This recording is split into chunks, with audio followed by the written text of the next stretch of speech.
At what point does it become too warm for magnetism? All right, that is the question for today. That is the question for number 92 on the list of the 144 fractal faculties of the Tree of Life. If you'd like to get a quick refresher on your Tree of Life, just watch my video called Tree of Life, an Introduction. And that should give you enough to be able to follow along with all these videos. Also, you can click the link in the description to receive my free copy of, or a free copy of my guide to the 144 fractal faculties, which is just like a quick listing of all of them with a few sentences comment on each one. Today, again, we're looking at number 92 on the list.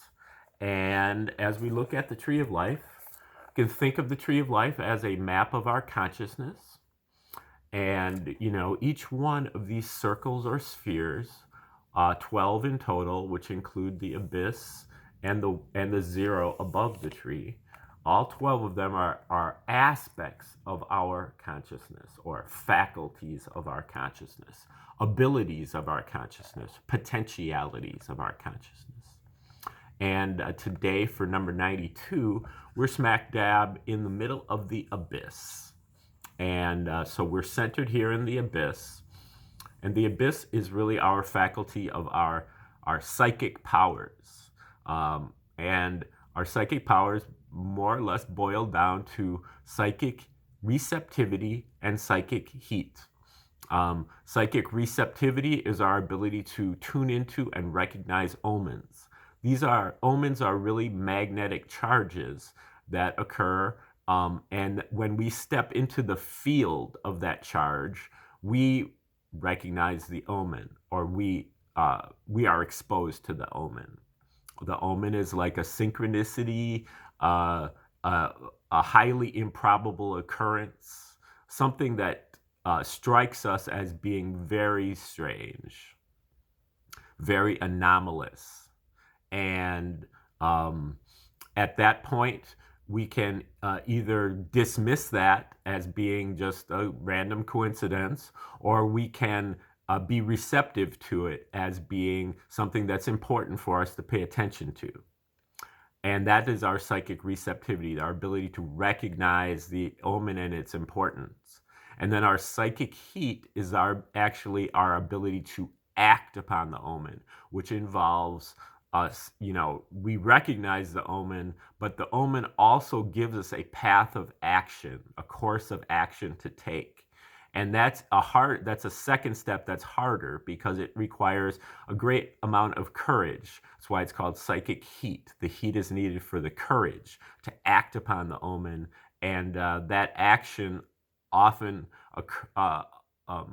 causes us to put ourselves out there into vulnerability, where we are doing something that's going to draw attention to ourselves in a kind of a strange way, where we're acting upon something, but other people don't really see what the antecedent was. And so we're going to end up putting ourselves out there. Okay, so those are the components: psychic heat and psychic receptivity. Other people ask, well, what about all of these other psychic powers? Your ability to bend a spoon, and your ability to be clairvoyant, and to be telekinetic.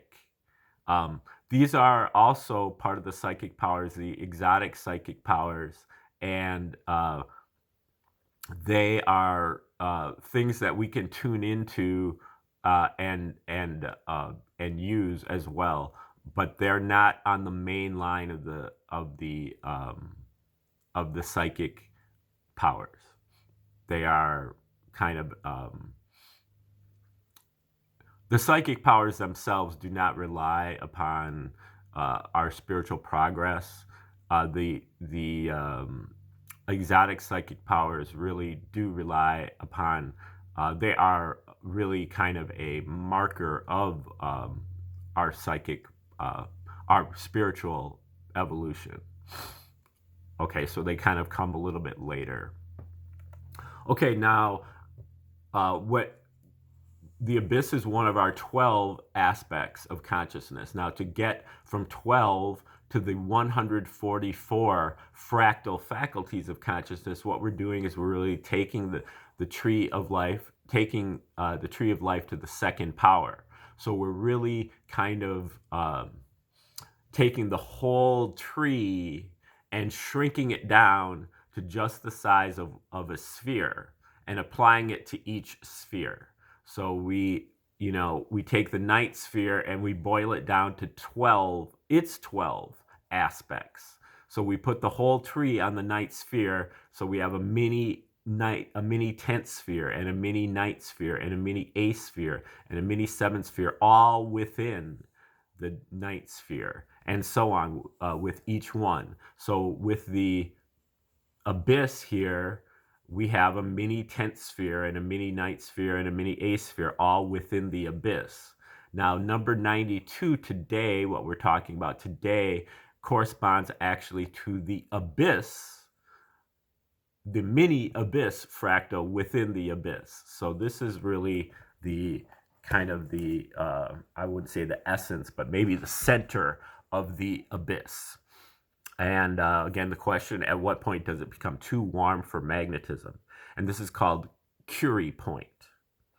Stage number 92 is the temperature at which the atomic motion becomes too great for perfect alignment with the magnetic charge. Ferromagnetism can only exist below this Curie point. Below this point, or really above this temperature, it becomes paramagnetism instead of ferromagnetism. The universe is made out of motion, and motion is the relationship between space and time.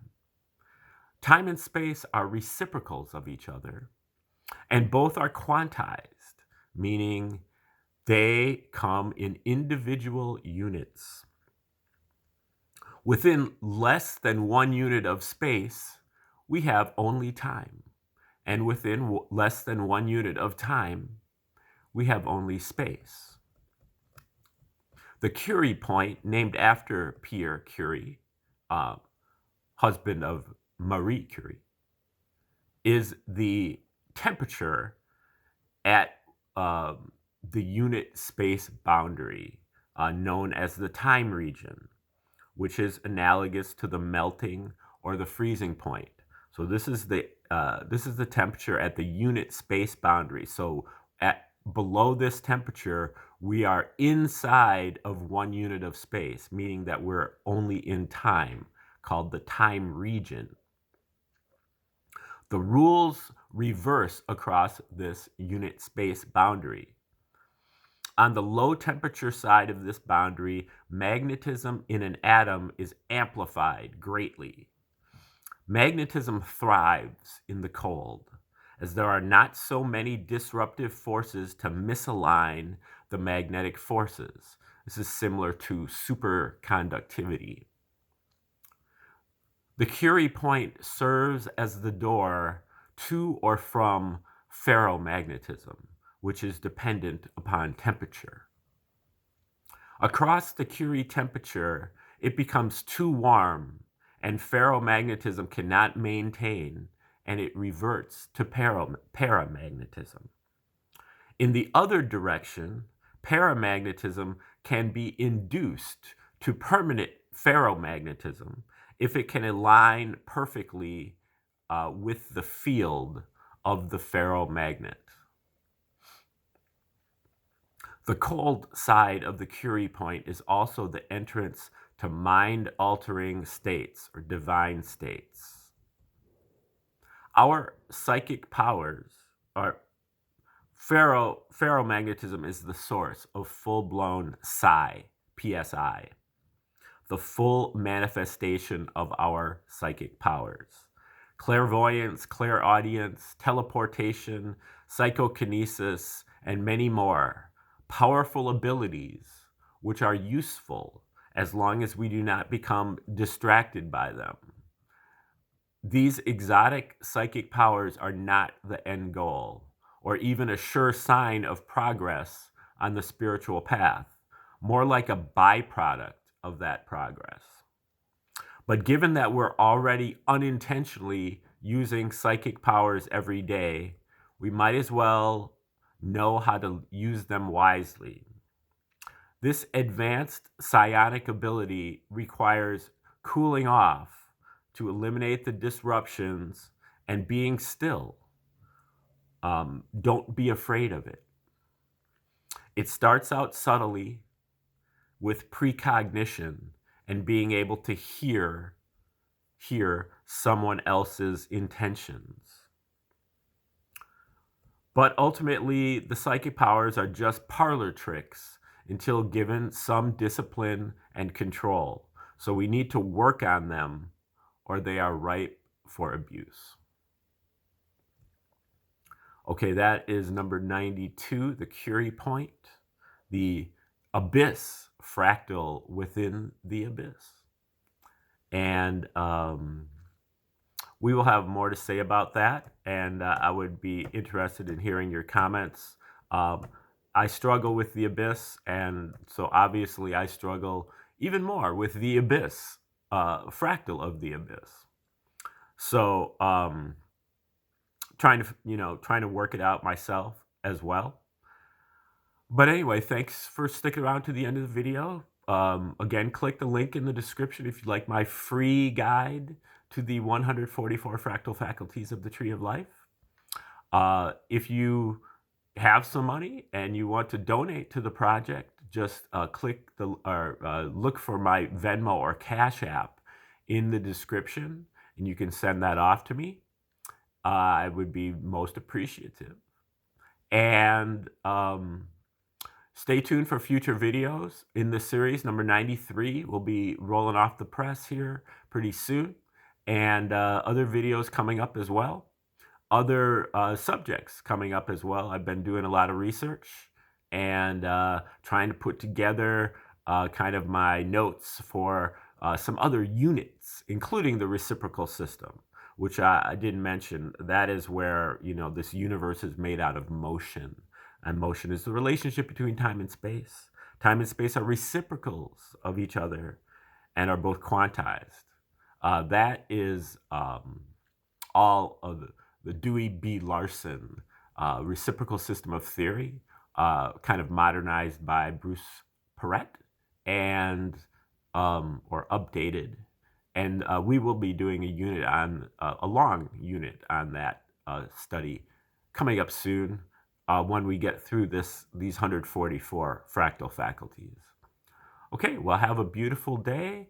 And stay tuned for future videos. Hope to see you soon.